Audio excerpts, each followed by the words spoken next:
Daddy boy, the pipes, the pipes are calling.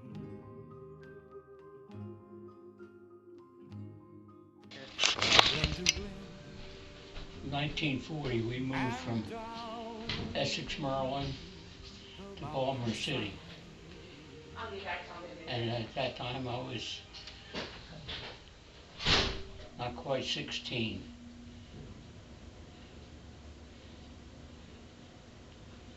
And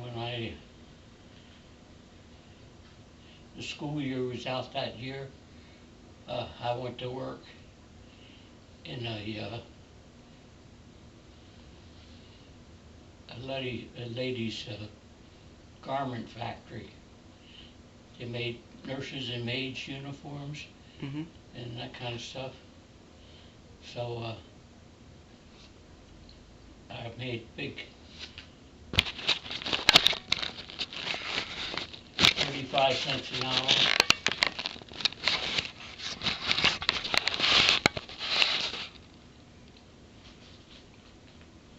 $0.35 an hour. Yeah. That's I got about $18 a week out of that. I got to keep $2 where for did the bus rest of it? money to go to work. Where did the rest of it go? Huh? Where did the rest of your $18 go? That was Grandma's. She kept the rest. And that was the reason for me to go to work, to help household things. And then in 1941,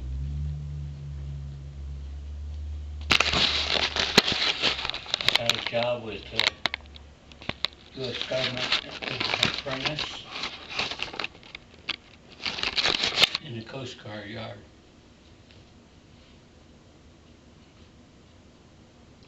In the Coast Guard? United States Coast Guard yard, Curtis Bay, Maryland.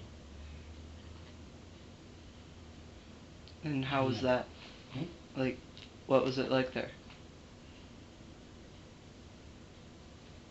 What was what? What was it like there? Oh, well, I went from 39 cents an hour to 57 cents an hour. Wow. That's big. But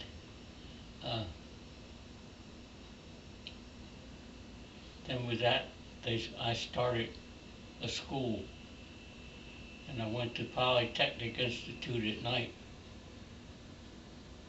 and it was with the union at that time had a class on pipe fitting, and we went with them. But by the second year, we decided it was too much union business going on, and so we asked not to attend school there anymore. And so they made arrangements with ICS to give us courses, and it was during the day we had 4 hours in the morning in a classroom with the instructor, but we each had our own book to work out of, and so that carried us up until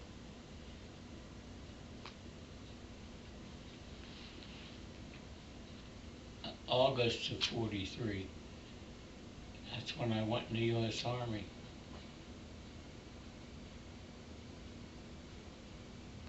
All right. Grandma actually asked to ask me, or Huh? Grandma asked me to ask you this question. What was your most memorable memorable moment going overseas? Well, I think the first one was when we were on a ship going over, and the ship had to change course and travel the wrong way for 12 hours to avoid submarines. And we Were you landed scared? in Casablanca, North Africa. Were you like ever scared of like the submarines? Huh? Were you scared of the submarines? Well, without anybody looking out for them from above, until we got near the coastline in Africa, then the planes would come over and circle around, make sure there wasn't any subs in the area, and they would drop bombs in the water. So when we landed in Casablanca, we boarded a train, and it went through Algiers, Algeria? Algeria, and then circled back and we went through Oran. Then we took another ship from Oran across the Mediterranean Sea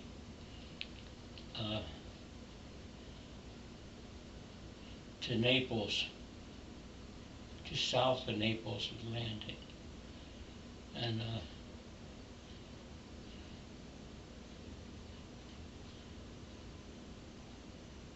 it was late at night when we got there, and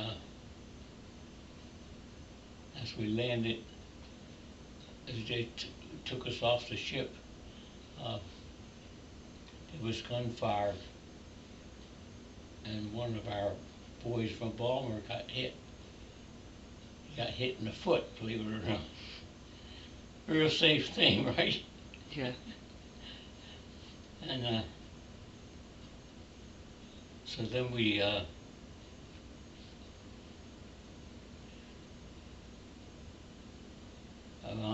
we must have spent a week there, and it wasn't too far from Pompeii, and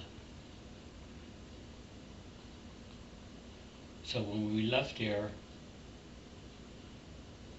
Mount Vesuvius at Pompeii was erupting, so you get all these flames in the air, the flying ashes and whatnot, So we could see that from the ship when we got on board the ship. And then we went north from Naples to Anzio, which was the beachhead. Oh, Anzio? Hmm? Like Anzio? Anzio. Right. I actually remember learning about that Huh? I actually remember learning about that in history last year. Well, when we went in for landing, there was a big German gun up on the mountains, and they started firing at us. And the thing that I remember is a sailor getting down behind the gun rail. I don't know what protection he had there, but he got down behind that. And as we pulled in, our artillery from somewhere opened up on the gun emplacement, and they moved north and then went into a tunnel to hide. So then we moved from Anzio to Neptuno.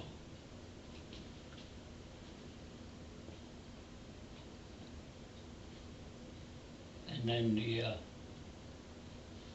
they had a build up and they broke out of the beachhead. And we headed on the road toward Rome. And this was June the 6th, 1944. And I have a little medal that they stamped out about that time. It gives the date and whatnot. And when we got just south of Rome, it's all high ground. Mm-hmm. And we went in a building where it was all glass on one side, and you could see down into the beachhead. You could see every movement that was made. And, you could see the trucks and everything coming north, and the tanks. So then when we left there, we headed north out of that to, where we go? Was Rome in Allied hands at that time? Hmm? Was Rome in Allied hands at that time? Rome at that time was supposed to be an open city, Ah. which nobody was supposed to bomb. But when we went in to Rome, we seen a whole bunch of buildings that had been hit. And so the next place we went was, you'll have a good time with this one, City Savecchia, which is a port of Rome. And from there, it was on the ocean, and there were ships that had gotten sunk off of that and were sticking out of the water. So some wise guy got the idea that take mortar practice on the ships. Well, that was all right, but some of the officers objected because they never hit the ship.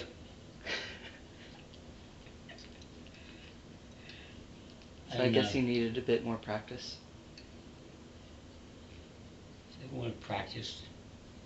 Of course, you don't use a mortar on a ship that's a good distance from shore, because you'll never make it, Then we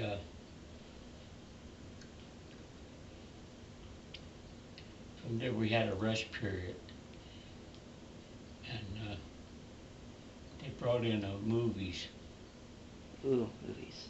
And the movies was, it happened one night, and during the movies, German aircraft come over and scraped the ground around the screen, put holes in the screen, and everybody scattered. And we went from there to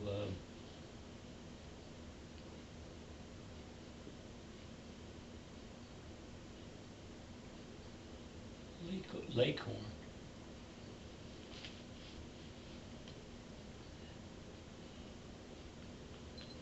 And that was on the sea, so you could see a long distance. You could see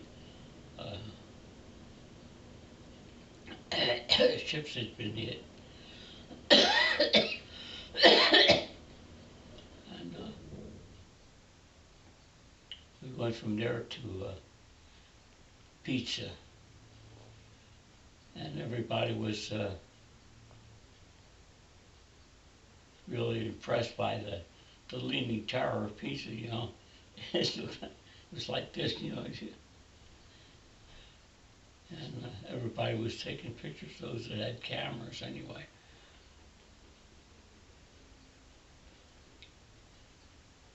and then we moved inland more. And we went into Florence. It's a very beautiful city, and a lot of statues. And that wasn't hit with bombs or anything.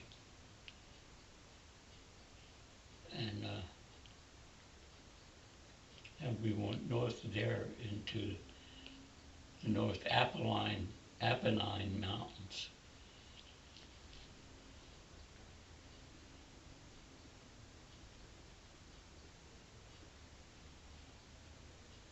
And that's where I left the unit and went to a replacement depot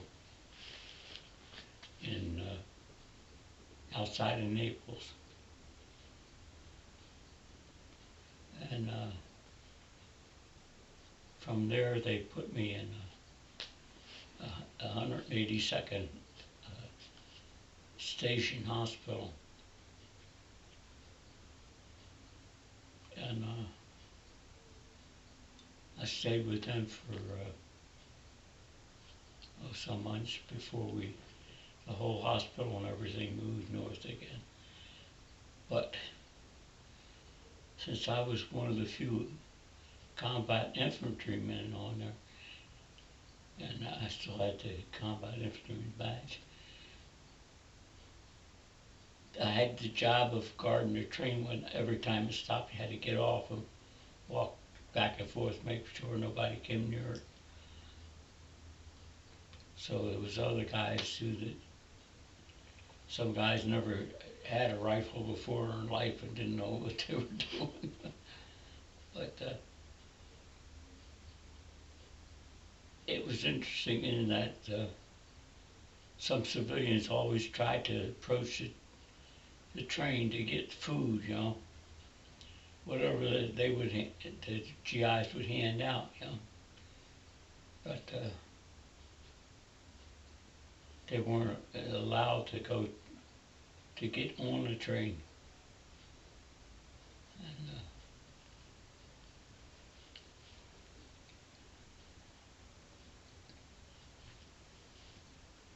I can remember one time as we headed north to the mountains,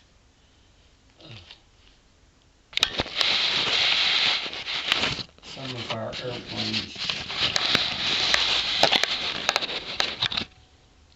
airplanes were going ahead and checking out the area. And of course they got shot at.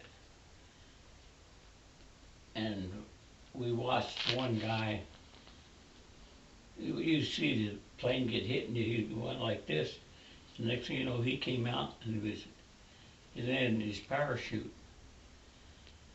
And when he hit the ground, some Italians hit him until we got there. And then when we got there, 3 or 4 of us were to escort the guys back behind the line so that they could be picked up again. And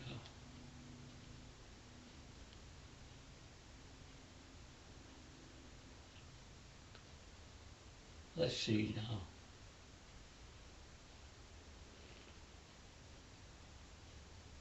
The ship that I went over on was the Francis Scott Key.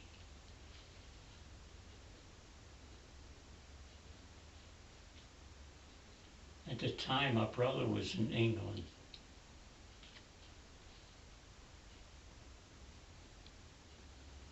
And he had a Jeep accident in Germany and transferred him to England. And when he came home on the Scott Key, the same ship that I went over on. and the one that he had gone over on is the one I came back on. Hmm. So it was a coincidence, you know.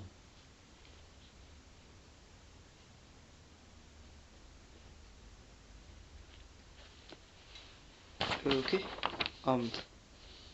Also, the main reason, like, Grandma wanted me to ask that question about, like, your most memorable moment was, like, the day that you left or something. Hmm. The day that you left, you had a niece. The day that I left, Yeah, or something like that. I left to go to Army camp uh, on Labor Day, 1943.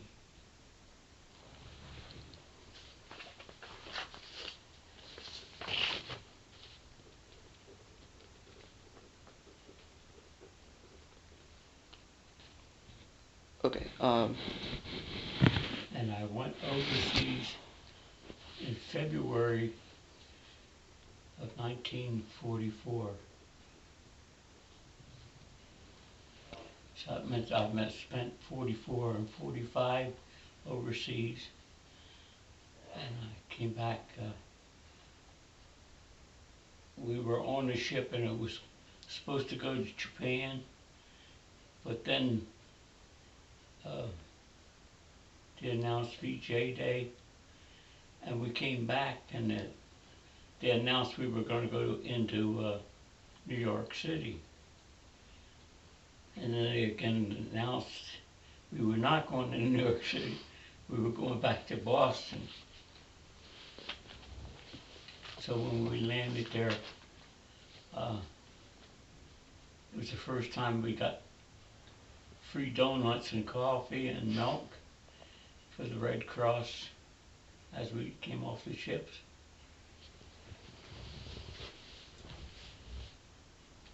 Okay. To continue on it with the interview, because there's more that I want to ask you. How were you treated when you got back by family, friends, and whatnot? Well,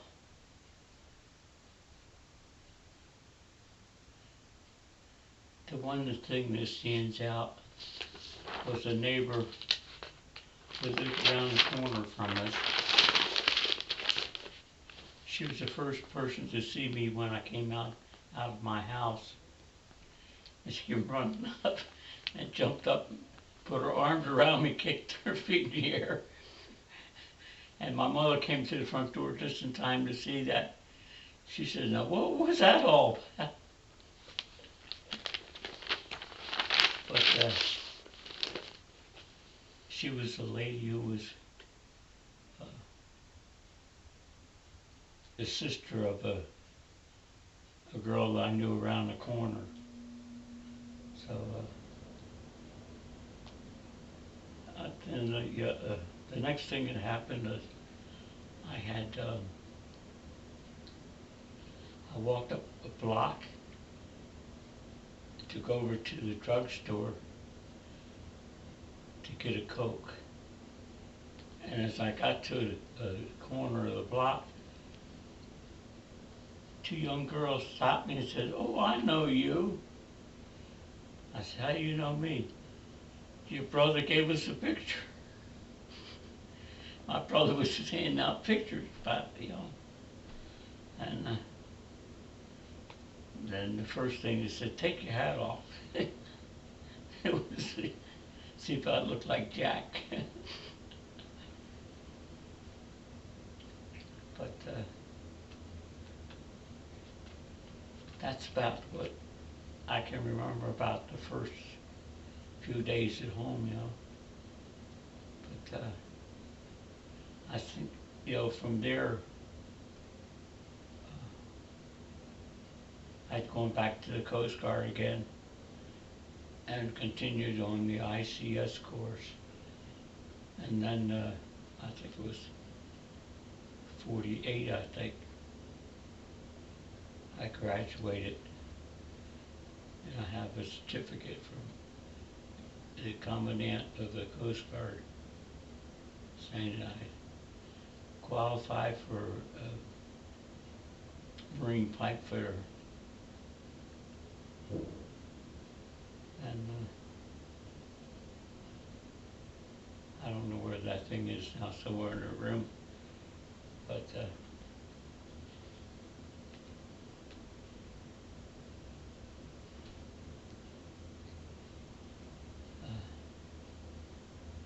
I'd gotten sick at work one day and started spitting up blood. And I went to the sick bay, and the sailor told me not to go back to work, to go home. So I checked on him, and he says, I had contracted TB somewhere. And I know that Tuberculosis. some of the people I was working with at that time had TB.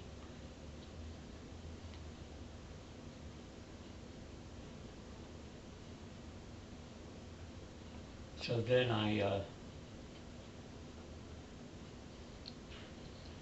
went to see a representative from Maryland about getting into VA hospital.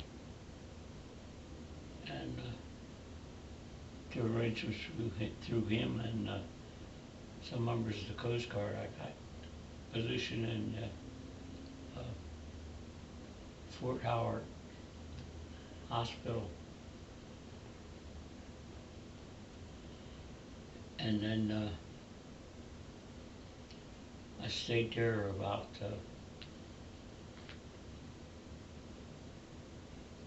2 years. And when the new drug came out, I was the first one that got the new drug. So it was experimental with me.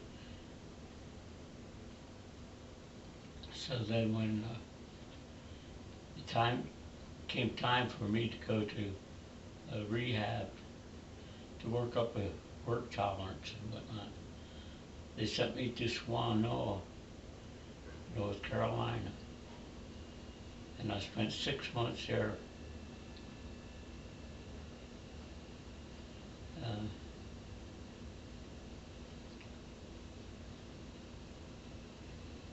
Let's see. I got married between the time that I left Fort Howard and the time I was signed to Swanoa. When did you meet Grandma? Hmm? When did you meet Grandma? 1952. And I think we got married in 53.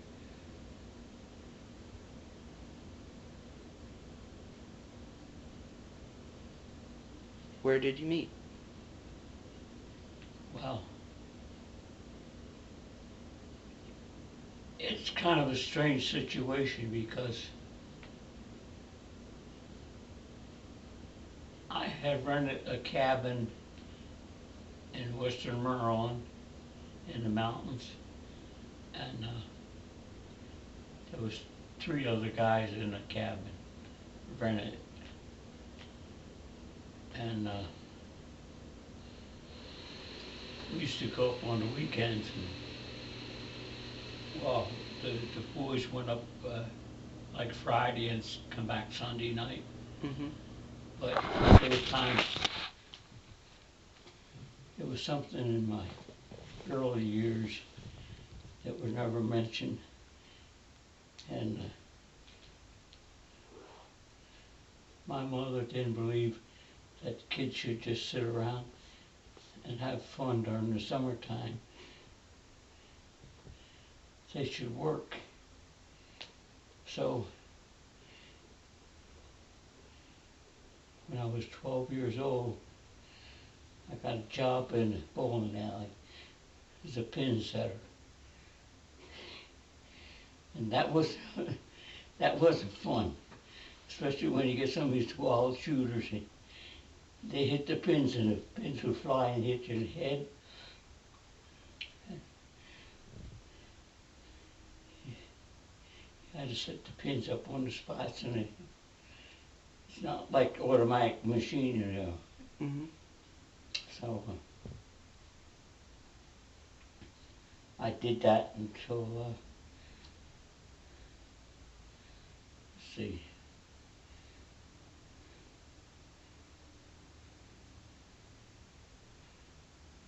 I think I was 14 when I quit that. I couldn't take it anymore. I got hit too many times, so I just stopped. And then,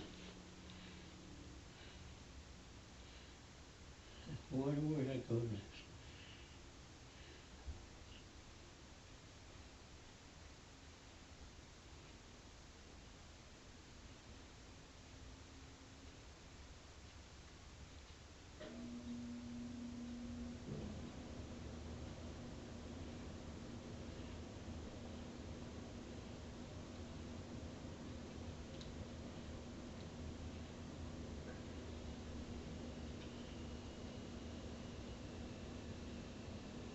Somewhere in between, we moved from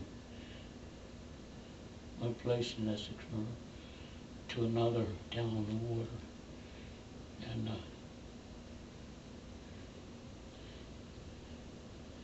that was the first year that I didn't work in the summertime.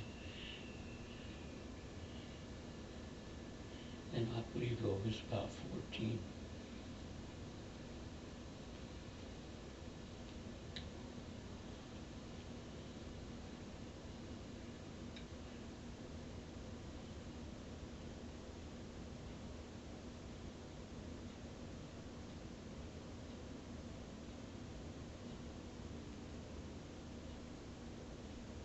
I think we covered the time I was 16 from there on. Okay. Then let's go on with some more questions.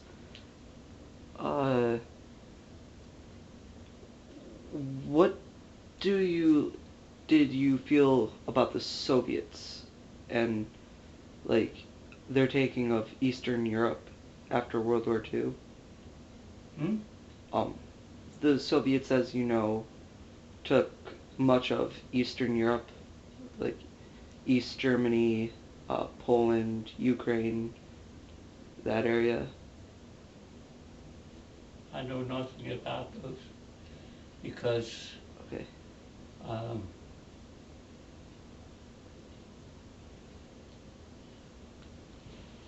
in '39 it was um, about the Germans expanding, going into Poland and Latvia and Lithuania. Uh, I, And I was talking about after World War II. after World War II. Yeah, sorry, I was not clear. That's my fault.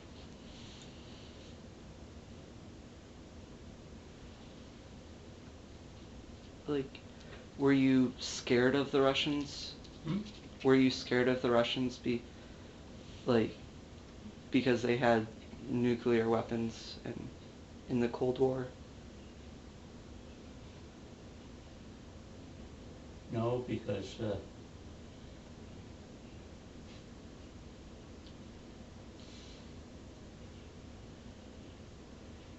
we were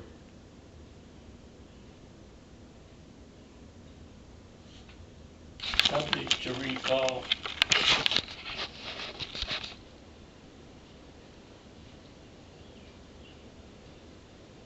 for 7 years after we were discharged. We were subject to recall. So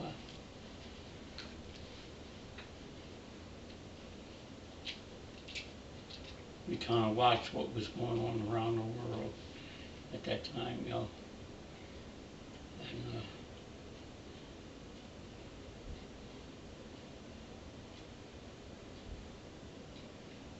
And of course,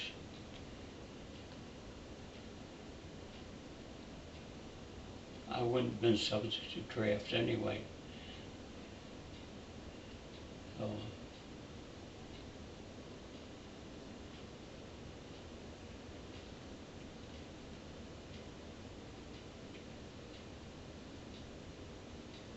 the only things I remember about the Russians was that we supplied a lot of ships and other guns and whatnot for them.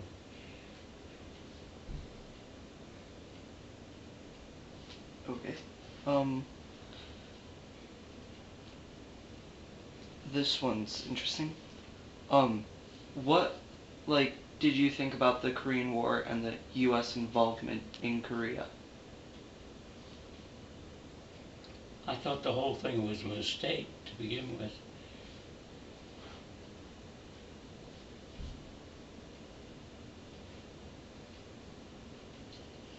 I think we got in there by mistaken idea that we were in danger in that area, you know.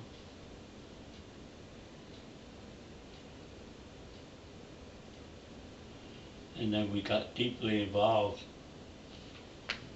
And I guess we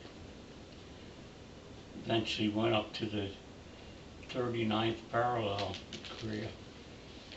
I think that's where Pyongyang is. Panmunjom. Pujan, yeah. Actually, just an interesting note. We did push past the 39th parallel, and we went to the Yala River and then pulled back. Because of the Chinese, yes. Just a little interesting bit of history. Deeply involved, 39th parallel. Do you have anything else that you'd like to say on the Korean War? You know,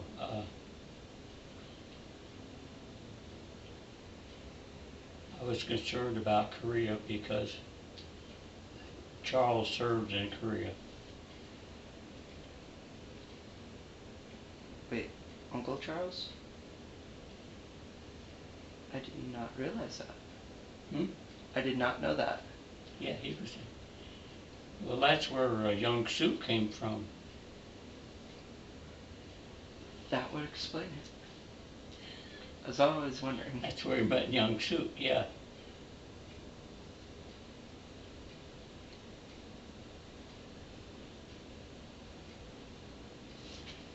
Okay. Well.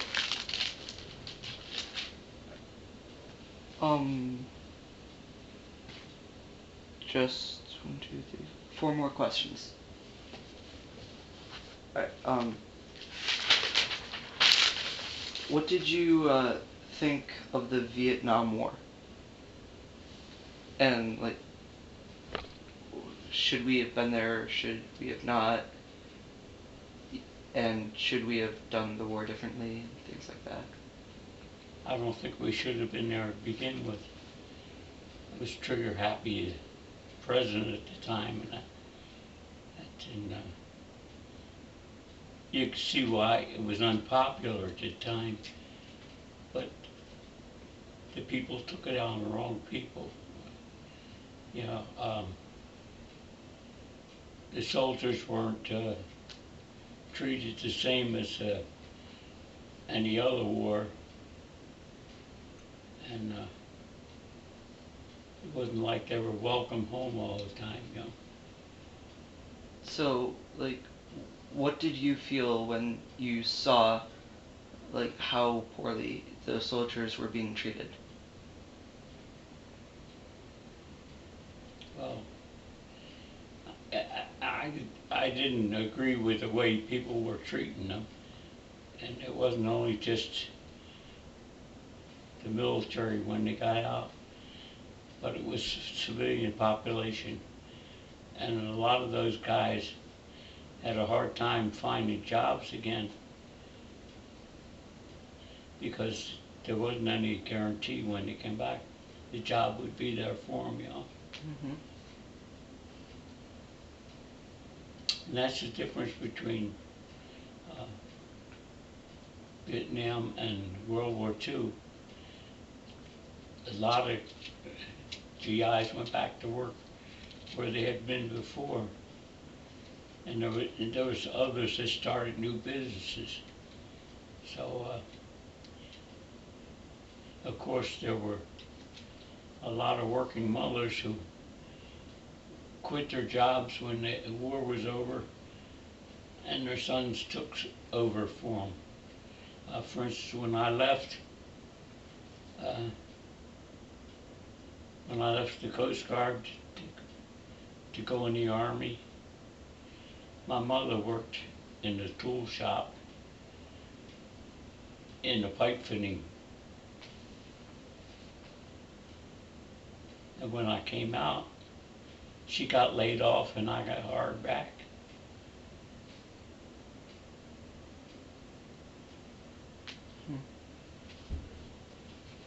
Okay. Now, I think I already know your answer, but I'm gonna ask anyway. What did you think of the counterculture hippie movement? That's kind of a hard question to answer. Well, you don't have to like go in depth, but like, just what did you think of it simply? I don't know if what I know of the hippies that were dropouts. They didn't want to do anything, you know. But they had a certain lifestyle that they wanted to do, but that was all. It wasn't like other things where people went through phases and then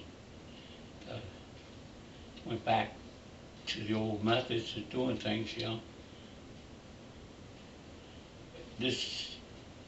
That culture lasted a long time, and it wound up with a lot of people with no work experience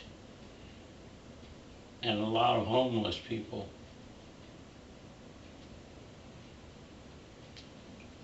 Okay.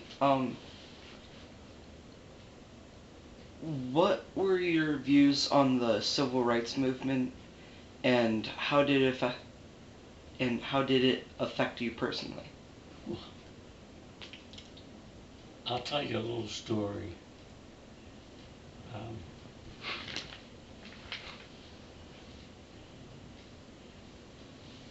When I went in the Army,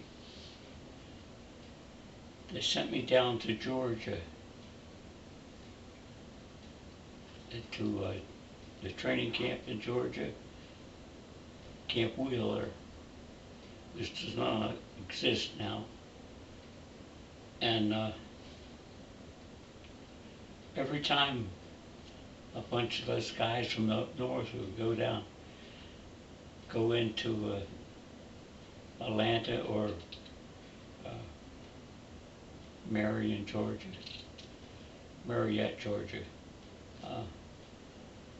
They were always met with some waitress that had a chip on her shoulder. And it was always you damn Yankees, you know. And they really had it against the northern soldiers. And there were places where blacks were not welcome.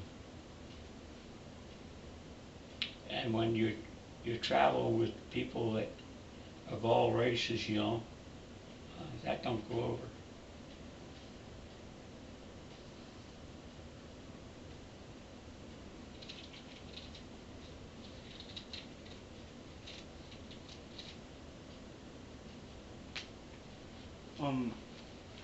Just really quickly on the civil rights topic, what did you think of Martin Luther King Jr.?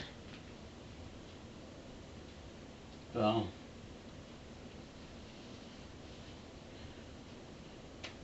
in one way he was a rebel rouser. Where there was peace, he went in and then it was start getting people agitated and up against blacks because of the approach that he took. So for a lot of people, he did a lot of good, but uh, for others, he was considered a rebel rouser who says no matter what, the blacks should take over, you know. And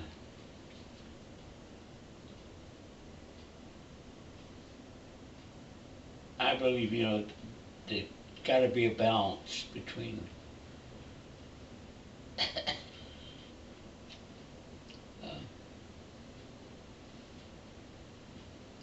I don't agree with somebody trying to kill anybody in that situation, but I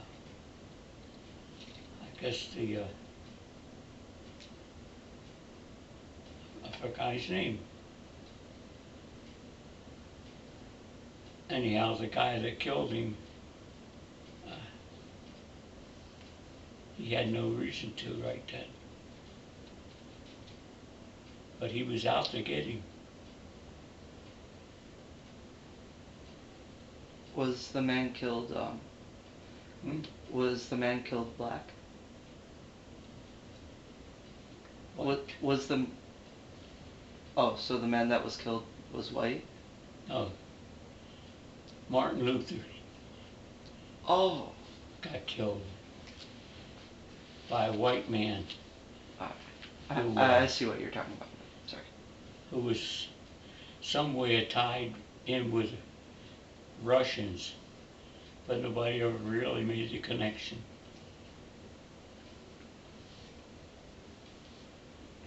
So, just to sum that part up, you agree that the civil rights movement was good and like that they should have equal rights. Right.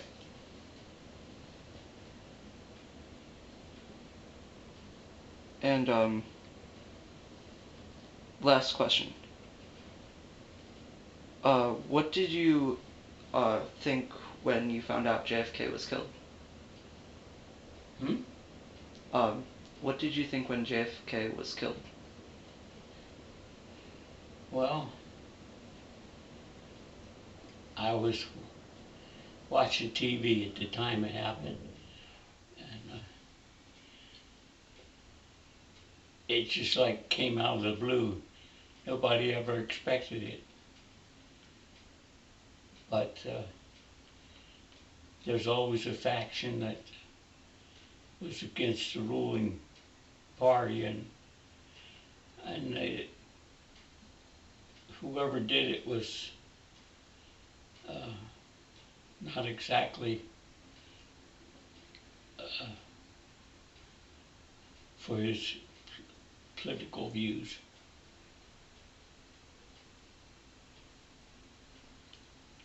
I was really shocked when it happened.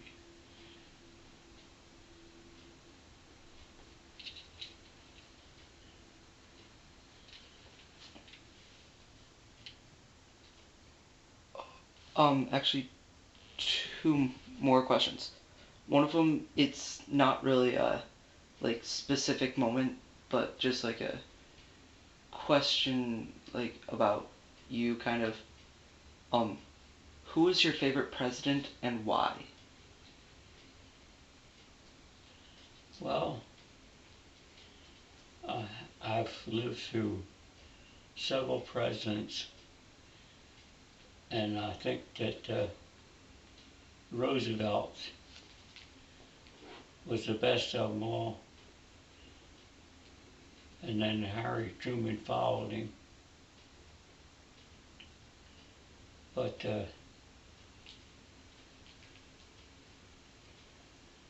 I think Harry Truman was the kind that said what he thought and was not afraid to say things, you know, it would be against his own party. But Roosevelt had a lot to do with the winning of the war. his organizations that he gathered the people that he gathered around. And of course he had a handicap himself. He had polio.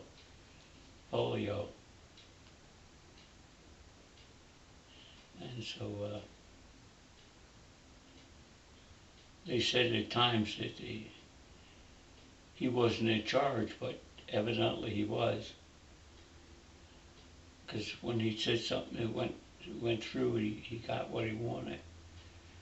But his meeting with Churchville, Churchill and Stalin in Yalta was one of the turning points, I think, of the war. You know.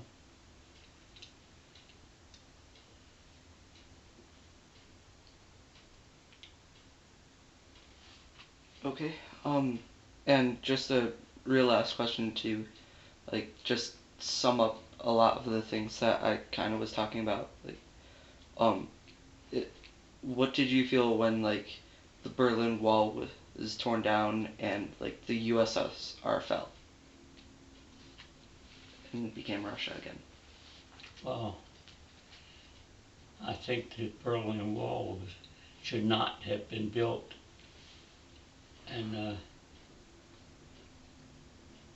there was quite a few people got killed trying to leave Berlin through the wall. Mm-hmm. And when they tore it down, it helped more unite the people of West Germany with East Germany. Mm-hmm. And it opened up a lot of business for a lot of people, and really let the Germans come back into their own, you know.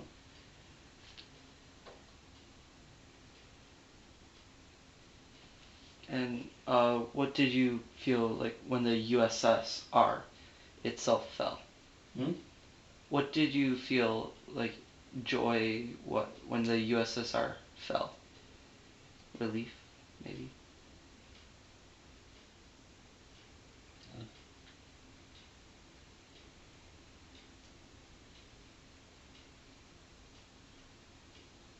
Oh well. Thank you so much for this interview, Grandpa. It showed a lot of things that I've never seen, like, about you. It's And all very the leaves are falling.